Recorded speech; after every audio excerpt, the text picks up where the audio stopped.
আমি আপনি আমাদের জীবনে কত ভুল করেছি, কত অন্যায় করেছি, কতটাই বা পাপ করেছি। মনে রাখবেন, আমাদের পাপ যত বড় হোক, আল্লাহর রহমতের দরিয়া তার চাইতেও বড়। এবং মুমিন জীবনে তো হতাশা থাকবেই না, কারণ আমার জীবনে যদি কোনো কষ্টের ঘটনা ঘটে, এটার জন্য আমি রিওয়ার্ড পাব। আমি যদি অসুস্থ হই, আমার প্রত্যেক অসুস্থতার কারণে আমার পাপ মোচন হয়। সুবহানাল্লাহ পড়েন। প্রত্যেক কষ্টের পরেই থাকে স্বস্তি। মনকে তুমি বুঝিয়ে বলো আল্লাহ আছেন আমার সাথে। শয়তানের মিশন হচ্ছে আমাদেরকে হতাশ বানানো। মুমিনের ডিকশনারিতে হতাশা নেই। আমরা হতাশ হই না, আমরা নিরাশ হই না, আমরা ভরসা রাখি এক মহান সত্তার উপর। আওয়াজ করে বলুন, তিনি কে? ইসলামিক লাইফস্টাইল যদি আমরা মেনটেন করি, we must have to be optimistic, hopeful, আশাবাদী হইতে হবে। মুমিনের ডিকশনারিতে হতাশা নেই। আমরা হতাশ হই না, আমরা নিরাশ হই না, আমরা ভরসা রাখি এক মহান সত্তার উপর। আওয়াজ করে বলুন, তিনি কে?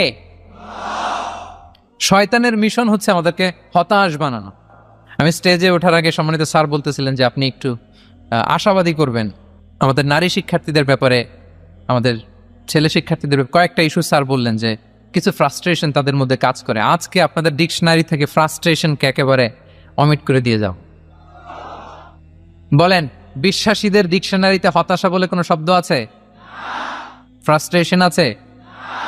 কারণ শয়তানের মিশন হচ্ছে আমাদেরকে হতাশ বানানো। কি বানানো? শয়তান আমাদেরকে আশাবাদী করতে চায় না। সে চায় আমরা যেন হতাশ হই। আমি ভুল করেছি, পাপ করেছি, অন্যায় করেছি, তো শয়তান সেই পাপের সাগরে আমাকে হাবুডুবু খাওয়াতে চায়। বলে, আর অনেক ভুল হয়ে গেছে, অনেক দূর তুই চলে এসেছিস, আর আল্লাহ তোকে ক্ষমা করবে না, থাক এখানেই থাক, করতে থাক। এরকম শয়তান টেম্পটেশন দেয়, প্রভোকেশন করে। কিন্তু শয়তান জানে না যে আল্লাহর রহমতের দরিয়া কত বড়। শয়তানের মিশন হচ্ছে আমাদেরকে হতাশ বানানো। আর আল্লাহর বাণী আমাদের হৃদয়ে আশা জাগায়, আশাবাদী করে তোলে। আল্লাহর এই কিতাবের, কোরআনের প্রতিটি আয়াতে পরতে পরতে পাবেন আপনি মোটিভেশন, ইন্সপিরেশন। আল্লাহু আকবার। লা তাহজান ইন্নাল্লাহ মা'ানা। মনকে তুমি বুঝিয়ে বলো আল্লাহ আছেন আমার সাথে। জাহাঙ্গীরনগর বিশ্ববিদ্যালয়ের আমার সুপ্রিয় শিক্ষার্থী বন্ধুরা, এই বাক্যটি নিজের জীবনের জন্য, নিজের জীবনের সাথে সেট করে নেন।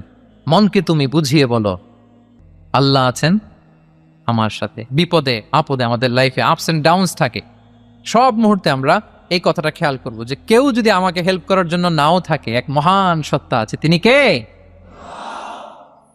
আল্লাহ রাসূল সাল্লাল্লাহু আলাইহি ওয়াসাল্লাম, আবু বকর রাদিয়াল্লাহু তাআলা আনহু গারে সাউরে হিজরতের রাতে লুকিয়ে আছেন। কুরাইশরা খুঁজতেছে, আবু বকর রাদিয়াল্লাহু তাআলা আনহু তটস্থ, না জানি ধরা পড়ে যাই। তিনি বলছেন, কুরাইশরা আমাদের এত পাশ দিয়ে যাচ্ছে, একটু মাথা নিচু করলে দেখে ফেলবে আমাদের।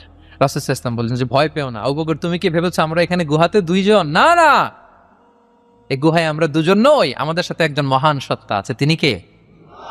আমরা তিনজন এখানে। লা তাহজান ইন্নাল্লাহ মা'ানা। ভয় পেও না, হতাশ হয়ো না, নিশ্চয় আল্লাহ আমাদের সাথে আছে। আল্লাহ তাআলা সরাসরি কথাটাকে কোরআনে কোট করেছে যে লা তাহজান ইন্নাল্লাহ মা'ানা। তাহলে সুপ্রিয় বন্ধুরা, এই বাক্যটা আমাদের খেয়াল রাখতে হবে যাদের মধ্যে ফ্রাস্ট্রেশন কাজ করে, যে মনকে তুমি বুঝিয়ে বলো কে আছেন আমার সাথে? আল্লাহ আছেন আমার সাথে। এরকম কোরআনের পরতে পরতে অনেক আয়াত পাবেন। লা তাইআসু মির রাউহিল্লাহ ইন্নাহু লা ইয়াইআসু মির রাউহিল্লাহি ইল্লাল কওমুল কাফিরুন। আল্লাহর রহম থেকে নিরাশ হয়ো না। কাফিররা ছাড়া কেউ আল্লাহর রহম থেকে নিরাশ হয়? আমি আপনি আমাদের জীবনে কত ভুল করেছি, কত অন্যায় করেছি, কতটাই বা পাপ করেছি। মনে রাখবেন, আমাদের পাপ যত বড় হোক, আল্লাহর রহমতের দরিয়া তার চাইতেও বড়। ইন্না মা'আল উসরি ইউসরা ফাইন্না মা'আল উসরি ইউসরা, and verily with every hardship there is an ease. প্রত্যেক কষ্টের পরেই থাকে স্বস্তি। এই বাক্যগুলো কি আপনাকে মোটিভেশন দেয় না? এই কথাগুলো কি আপনাকে চাঙ্গা করে না? আপনার জীবনে ইন্সপিরেশন হয়ে আসে না এই কথাগুলো? ওয়ালা তাহিনু ওয়ালা তাহজানু ওয়া আনতুমুল আ'লাউনা ইন কুনতুম মুমিনিন। চিন্তা করো না, হতাশ হয়ো না, তোমাদেরই বিজয় হবে যদি তোমরা মুমিন হও। আল্লাহু আকবার। তাহলে আপস এন্ড ডাউনস থাকবে, এবং মুমিন জীবনে তো হতাশা থাকবেই না, কারণ আমার জীবনে যদি কোনো কষ্টের ঘটনা ঘটে, এটার জন্য আমি রিওয়ার্ড পাব। আমি যদি অসুস্থ হই, আমার প্রত্যেক অসুস্থতার কারণে আমার পাপ মোচন হয়। সুবহানাল্লাহ পড়েন। আপনার জ্বর হয়েছে, এই জ্বরের কারণে আল্লাহ আপনার গুনাহ মাফ করবেন। আপনি ব্যথা পেয়েছেন, অসুস্থ হয়েছেন, আল্লাহ তাআলা গুনাহ মাফ করে দিবেন। তাহলে হতাশার কোনো সুযোগ আছে বলেন? না, মুমিন জীবনে হতাশার কোনো সুযোগ নেই। রাসূল সাল্লাল্লাহু আলাইহি ওয়াসাল্লাম বলেন, মা ইউসিবুল মুসলিমা মিন নাসাব ওয়ালা ওয়াসাব ওয়ালা হাম্মিন ওয়ালা হুজনিন ওয়ালা আযান ওয়ালা গাম্মিন হাত্তা শাওকাতি ইউশাকুহা ইল্লা কাফারাল্লাহু বিহা মিন খাতায়া। মুমিন জীবনে যত ব্যথা, কষ্ট, দুঃখ, এমনকি ফল পাড়তে যে গাছের কাটার খোঁচা যদি খান, রাসূল সাল্লাল্লাহু আলাইহি ওয়াসাল্লাম বলেন ওই খোঁচার ব্যথার কারণে আল্লাহ তোমার গুনাহ মাফ করে দেয়। কেউ অসুস্থ হয়ে রাসূল সাল্লাল্লাহু আলাইহি ওয়াসাল্লামের কাছে আসলে রাসূল সাল্লাল্লাহু আলাইহি ওয়াসাল্লাম কি বলতেন জানেন? কেউ জানেন? লা বাস আলাই তুহুরুন ইনশাআল্লাহ। তিনি বলতেন, আরে don't worry about it, it will cleanse up your scenes. ভয় পেও না, আরে এই অসুস্থতা, এটার কারণে আল্লাহ তোমার গুনাহ মাফ করে দিবে। সুবহানাল্লাহ। তাহলে অসুস্থ ব্যক্তি আর উজ্জীবিত হতো না? রাসূল সাল্লাল্লাহু আলাইহি ওয়াসাল্লাম অসুস্থ ব্যক্তিকে দেখলেই মাথায় হাত বুলিয়ে দিতেন, দোয়া করতেন, আল্লাহুম্মা রাব্বান নাস আযহিবিল বাস ইশফি আনতা শাফি, দোয়া করে দিতেন। আর বলতেন, আরে ভয় পেও না, এই অসুস্থতা তোমার গুনাহ মাফ করে দিচ্ছে। তাহলে অসুস্থতার মধ্যেও তারা উজ্জীবিত হতো। আমরা মানুষকে আশাবাদী করব, ভয় দেখাবো না।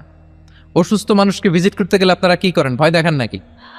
না, আশাবাদী করবেন, বলবেন যে আরে কি অসুস্থতা, আপনার দেখে দেখে অনেক সুস্থ লাগতেছে, বলতে পারবেন না? কিন্তু আমরা কি করি? কেউ অসুস্থ হইলে ওই অসুস্থতায় সবচেয়ে কষ্ট পেয়ে যে মারা গেছে তার হিস্ট্রি বলা শুরু করি। এরকম করে না অনেকে? ধরেন যে একজন ক্যান্সারের পেশেন্টকে দেখতে গেছেন, এইবার যে আপনার কোন খালা ক্যান্সারে কিভাবে ধুকিয়ে ধুকে মরছিল, ওই হিস্ট্রি আপনি বয়ান দিতে শুরু করছেন। বেচারা বাঁচবে? যা একটু সুস্থ ছিল ওইটাও তো অসুস্থ বানাই দিছে। কি বলেন? তাহলে ইসলাম আমাদেরকে আশাবাদী করে। প্রিয় ভাই এবং বোনেরা, কি করে? আশাবাদী করে। আমরা যদি আমাদের কোনো প্রিয়জনকে হারাই, আমরা আশাবাদী হয়েই হারাই, কারণ তাকে আমি চিরকালের জন্য হারাচ্ছি না। আপনি আপনার আব্বাকে হারাচ্ছেন তো কি হয়েছে? বাপ হারায় তো কাঁদবে নাস্তিক। কি বলে? নাস্তিকদের তো মরার পরে নাকি আর কিছু নাই।